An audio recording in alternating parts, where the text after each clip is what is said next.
Class आज जो हम नया चैप्टर शुरू करने जा रहे हैं, चैप्टर का नाम है सर्कल। ठीक है, और ये जो चैप्टर है बच्चों 11 क्लास और जेई मेंस एंड एडवांस और अदर इंजीनियरिंग एग्जाम के हिसाब से काफी इंपॉर्टेंट है। तो अगर इसकी इंपॉर्टेंस ही देखनी है तो हम कह सकते हैं कि एक क्वेश्चन जेडबल मेंस और एक क्वेश्चन जेडबल एडवांस में कंपलसरी आएगा ही है।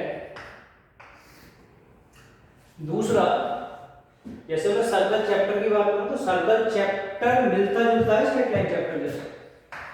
तो अगर बात करें हम स्ट्रेट लाइन की तो हमें बच्चों स्ट्रेट लाइन के फंडे काफी अच्छे होने चाहिए। अगर हमारे स्ट्रेट लाइन के फंडे अच्छे हैं तो हमें लगेगा कि हम सर्कल में भी स्ट्रेट लाइन ही पढ़ रहे हैं। क्यों? क्योंकि बच्चों स्ट्रेट लाइन में हम इक्वेशन ऑफ लाइंस निकालेंगे और सर्कल के अंदर हम निकालेंगे इक्वेशन ऑफ सर्कल। तो इसीलिए मैंने कहा कि आपको स्ट्रेट लाइन के फंडे काफी मतलब अच्छे होने चाहिए स्ट्रॉन्ग। अच्छा, इसमें एक और चीज इंपॉर्टेंट है जो खास मैं बोल रहा हूँ, लोकस। तो बच्चों लोकस हमारा बहुत अच्छा होना चाहिए, लोकस वाला पार्ट। अब लोकस की बात करें तो लोकस बच्चों 3 तरीके का होता है। इसकी मैं डेफिनेशन बात डिस्कस नहीं करूँ। लोकस 3 तरीके में, एक ज्योमेट्रिकल, एक अलजेब्रिक और एक बेटा पैरामेट्रिक। ठीक है, इन तीनों लोकस में क्या डिफरेंस है बच्चों? जो ज्योमेट्रिकल लोकस है, जैसे ये एक लाइन है, ये कर्व ही है, तो ये लाइन एक ज्योमेट्रिकल लोकस है। लेकिन अगर इसी को एक अलजेब्रिक फॉर्म में लिख रहा हूं ax + by + c = 0, तो इसी लाइन का अलजेब्रिक फॉर्म बच्चों ये होगा। ठीक है, और अगर बच्चों हम इसे पैरामेट्रिक फॉर्म में लिखना हो तो x की वैल्यू कुछ मान लो t, तो y का वैल्यू जो आएगा -at + c / t belongs to r। मतलब हम बच्चों इसमें t की कोई भी वैल्यू रखें, क्योंकि ये कोऑर्डिनेट है, तो ये जो कर्व प्लॉट करेगी वो यही लाइन प्लॉट करेगी, और ये भी है। इसका मतलब इसी लाइन के दो रूप हैं, दो फेस है लिखने के, अलजेब्रिक और पैरामेट्रिक। पैरामेट्रिक इसलिए क्योंकि पैरामीटर उसके अंदर ऐड कर देते हैं जो कि होल कर्व को रिप्रेजेंट करता है। मतलब पैरामीटर रखने के बाद वो जो पॉइंट है, ये पॉइंट कंप्लीट कर्व क्रिएट करेगा। ठीक है बच्चों, चलिए। अच्छा, अब बच्चों ये सोचोगे x, y है। x, y बेटा इस पे लाइन के ऊपर कोई भी पॉइंट है जिसका हम लोकस निकालना, कोई भी पॉइंट मान सकते। अब बात करते हैं जो मेन टॉपिक है, सर्कल। अच्छा, सर्कल के लिए बच्चों करना क्या है, पहले उसकी बात करो। सर्कल की डेफिनेशन की बात कर लेते हैं। है क्या? कोई फिक्स पॉइंट है और कोई फिक्स लेंथ है बेटा, जिसका नाम है। अगर फिक्स पॉइंट और फिक्स लेंथ, पॉइंट को फिक्स रखकर अगर मैं लेंथ को मूव कर रहा हूं क्लॉकवाइज या फिर एंटी क्लॉकवाइज, तो जो ये लेंथ है एक ज्योमेट्रिकल शेप क्रिएट करेगी। इस ज्योमेट्रिकल शेप ही का नाम बेटा सर्कल, दिस सर्कल। और जो फिक्स पॉइंट है जिसका नाम बेटा अपन ये बोला, this is fix point and this is fix length. ये 9 टाइप की बात है। फिक्स पॉइंट है, फिक्स लेंथ है, तो सर्कल बनेगा। अच्छा, फिक्स लेंथ को बेटा सर्कल के अंदर रेडियस बोलते हैं। It's a radius of circle. And बेटा फिक्स पॉइंट को सेंटर ऑफ सर्कल। तो अगर बेटा इसी का एक नोटेशन अपने बिहाफ पे बनाया जाए तो हम एक सी सर्कल लिखेंगे जिसका सेंटर ए है और रेडियस है। तो ये नोटेशन बेटा जेई में फिक्स होता है, वो बता देता है कि इस नोटेशन का क्या मतलब है। बाकी बुक्स में ऐसा कोई फिक्स नोटेशन नहीं है। ठीक है, लेकिन अगर मैं नोटेट करूं तो मैं कहूंगा this is the circle whose center is A and radius is L. ये मैं लिख सकता हूं। अब सवाल ये उठता है कि जो ये ज्योमेट्रिकल शेप है जिसका सेंटर पता है और लेंथ पता है, हम इसकी अलजेब्रिक इक्वेशन कैसे निकालेंगे? सवाल ये होता है। तो चलो हम पहले क्वेश्चन से ही चैप्टर को शुरू करते हैं। क्या है क्वेश्चन? देखिए, जैसा मैंने लिखा find equation of a circle having centre a, b and radius theta. तो बच्चों हम एक अलजेब्रिक इक्वेशन बनाना चाहते हैं जिसका सेंटर a, b है एंड रेडियस r है। अच्छा, अगर हम सर्कल की इक्वेशन बनाना चाहते हैं तो हमें कुछ पता है ऑलरेडी पहले से सर्कल की डेफिनेशन से। क्या पता है कि अगर जो सेंटर है वो सर्कल का फिक्स पॉइंट है और जो फिक्स लेंथ है वो उसकी r सर्कल की। अब बच्चों जब हम इसका अलजेब्रिक में आंसर लिखते हैं ना तो जो ये पॉइंट है ना जो सर्कमफेरेंस क्रिएट कर रहा है इस पॉइंट को कुछ कंसीडर करते हैं चैप्टर के अंदर लोकस के अंदर। तो इसके अंदर हम मान सकते हैं इस पॉइंट का नाम h कॉमा के, इट्स अ मूविंग पॉइंट। इसको मूविंग पॉइंट क्यों बोलते हैं? क्योंकि ये पॉइंट ऐसा है जितने बार जंप करेगा ये ज्योमेट्रिकल शेप क्रिएट करेगा। क्योंकि हम लोकस में पढ़ चुके हैं तो P पॉइंट को हम मान सकते हैं कि ये वही पॉइंट है जिसका हम लोकस निकालते हैं। ठीक है। अच्छा, अब करना क्या है, हमें इसमें मैथमेटिकल डिस्टेंस पता है। हमें पता है कि इस सर्कल की डेफिनेशन में सेंटर से जो ये पॉइंट है मूविंग दूरी हमेशा कांस्टेंट रहेगी डिस्टेंस। तो मैं लिखूंगा distance from PA equal to r। और distance from PA equal to r बच्चों हम डिस्टेंस फॉर्मूला लगाएंगे तो h माइनस a का स्क्वायर a माइनस b का स्क्वायर का under root equal to r। इसी इक्वेशन को बच्चों थोड़ा ठीक ढंग से लिखेंगे तो बच्चों ये आएगी क्या आएगी, यही इक्वेशन ये आएगी h माइनस a का स्क्वायर a माइनस b का square equal to r square. This is the equation of circle whose center AB and radius r। अगर हमें किसी सर्कल का सेंटर रेडियस दिया है तो हम सर्कल निकाल सकते हैं, लेकिन इक्वेशन में h k नहीं होता है जनरली। h के प्लेस पे बेटा x होता है और k के प्लेस पे y होता है। तो आपकी इक्वेशन x और y के फॉर्म में होती है। तो बच्चों जब हम लोकस निकालते हैं ना तो मानते तो h के ही है, लेकिन x को लास्ट में x पर रिप्लेस करते हैं, k को y में।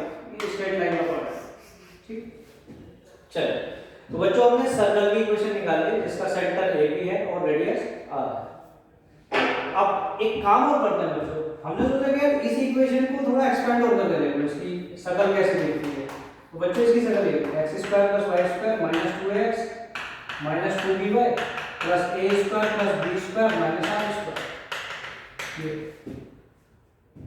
अच्छा, अगर इक्वेशन इसी की एक्सपेंड किया हमने ये किया तो बार-बार हम इसको एक्सपेंड करेंगे तो खास बात तो यही है x और y के कोएफिशिएंट बन होंगे। इसको ओपन करेंगे। अच्छा, एक x स्क्वायर है एक y स्क्वायर है और कोएफिशिएंट दोनों के सेम है। और बच्चों एक x आया उसका भी कोएफिशिएंट पूछो, y आया और ये चीज देखो कांस्टेंट है, a कांस्टेंट b कांस्टेंट बच्चों रेडियस कांस्टेंट है तो ये वैल्यू कांस्टेंट है। तो जैसे बच्चों आप इक्वेशन ऑफ लाइंस में आप जनरल इक्वेशन पढ़ के आए हैं कि x divide plus c equal to 0 ये इक्वेशन ऑफ लाइन होती है, ऐसे ही सर्कल की भी कोई जनरल इक्वेशन होती है। तो चलो सर्कल की जनरल इक्वेशन हम खुद से बना लेते हैं।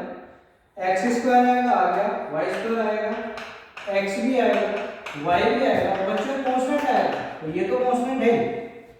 अब बच्चों x का कोएफिशिएंट कोई कुछ भी मान सकता है, लेकिन हमें जब चैप्टर को आसान बनाना है तो x का कोएफिशिएंट हम 2g लेंगे। आप 2g डैश ले सकते हैं, g ले सकते हैं, कोई फर्क नहीं पड़ेगा। और बेटा y का कोएफिशिएंट हमने कुछ माना है 2f। तो अगर हम कहें कि कोई इक्वेशन माननी हो सर्कल की जो कि जनरल इक्वेशन हो तो बेटा जनरल इक्वेशन ऑफ सर्कल हम ये कंसीडर करेंगे। ठीक है बच्चों, चलो हमने एक सेंटर दिया था, रेडियस दी, सर्कल निकाल दिया और सर्कल की हेल्प से इक्वेशन ऑफ सर्कल से हमने देख लिया कि हाँ भाई जनरल इक्वेशन ऑफ सर्कल ये है। अच्छा, कोई बच्चा ये कहेगा सर क्या ये भी इक्वेशन ऑफ सर्कल है? a से मल्टीप्लाई करके दोनों तरफ। हाँ बेटा ये भी इक्वेशन ऑफ सर्कल है, कोई दिक्कत नहीं, ये वाले सेम ही है, बस a ही तो बाहर आ गया, a से डिवाइड कर। तो जब भी हमारे सर्कल की इक्वेशन में x स्क्वायर और y स्क्वायर का कोएफिशिएंट कुछ 1 के अलावा दिए होंगे तो हम उससे डिवाइड करके हमेशा इस फॉर्म में कन्वर्ट करेंगे। ठीक है बच्चों, चलो अब सवाल ये उठता है कि सेंटर और रेडियस दी थी तो हमने सर्कल निकाल दिया। अब हम दूसरी बात इसमें क्या करें, ये मान लो जनरल इक्वेशन दी है तो सेंटर रेडियस कैसे निकालेंगे? क्वेश्चन नेक्स्ट अपने आप उठ के निकल के आ जाता है। मैंने कहा फाइंड इक्वेशन या फाइंड सेंटर एंड रेडियस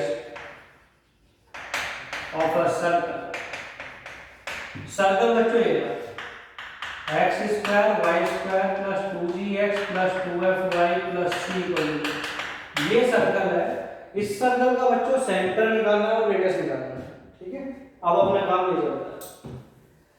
तो ये तो हमने अगर डेफिनेशन हमारी अच्छे से क्लियर है, फंडे क्लियर है, तो हमें इसका फॉर्मूला बनाने की जरूरत नहीं है। लेकिन क्या है कि फॉर्मूले से चैप्टर थोड़ा सा आसान हो जाता है। फॉर्मूला मतलब कुछ फंडे खुद बना लो और फिर बाद में अप्लाई करो। तो जैसे इस सवाल का सेंटर और रेडियस ढूंढना है, तो उसके लिए एक छोटा सा काम करो कि हमें नहीं पता इसका सर्कल का सेंटर और रेडियस क्या है, तो हम इसमें बेटा दो अप्रोच ट्राई करेंगे। पहली अप्रोच तो ये है कि हम ऑलरेडी जानते हैं कि अगर किसी सर्कल का सेंटर a, b है और रेडियस r है तो उस सर्कल की इक्वेशन कैसे निकालना है। तो बेटा उसका एक्सपेंड फॉर्म ये होगा -2ax minus 2by plus a square plus b square minus r square. ये कौन सा फॉर्म है बेटा? सेंटर रेडियस दिया हुआ है।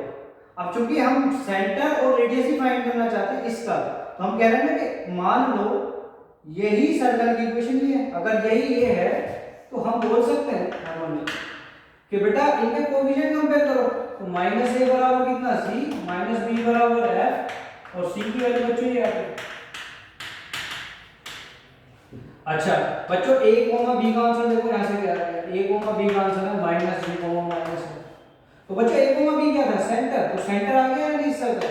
तो अगर इस सर्कल का सेंटर निकालना है तो मैं लिखूंगा minus coefficient of x divide by 2 minus coefficient of y divide by. इसका मतलब सिंपल है कि जो x का कोफिशिएंट है सर्कल के अंदर और जो y का कोफिशिएंट है उनका हाफ कर दो, नेगेटिव सेंटर आ जाएगा सर्कल। ध्यान रखना x स्क्वायर और y स्क्वायर का कोफिशिएंट पॉजिटिव होना चाहिए, तभी निकलेगा, नहीं तो प्रॉब्लम आएगी। दूसरा रेडियस ढूंढने के लिए बेटा यहाँ पे c तो c ही है, c पे तो कोई इफेक्ट नहीं है। a की वैल्यू माइनस c है तो प्लस g स्क्वायर हो जाएगी f square minus r square. तो बच्चों r की वैल्यू आ गई g square plus f square minus c का रूट। प्लस माइनस होता है लेकिन चूंकि रेडियस है तो हम हमेशा रेडियस को पॉजिटिव काउंट करें। तो बच्चों अगर ये सर्कल है और इस सर्कल का सेंटर निकालना है और इस सर्कल की रेडियस निकालनी है तो हम आसानी से निकाल सकते हैं। अब सवाल ये उठता है कि अगर सर क्वेश्चन ऐसा हो जाए कि मान लो इस तरीके का फंडा आ जाए ax square plus ay square plus 2gx plus 2fy plus c1 बराबर 0 और क्वेश्चन में पूछ लिया जाए सेंटर और रेडियस निकालो।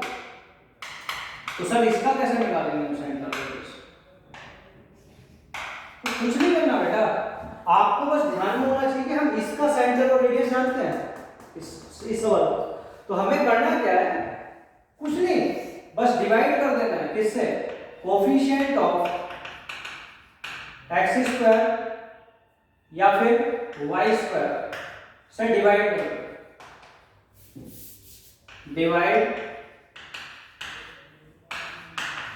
इक्वेशन फर्स्ट a स्क्वायर या a है, अब तो a से ही करेंगे।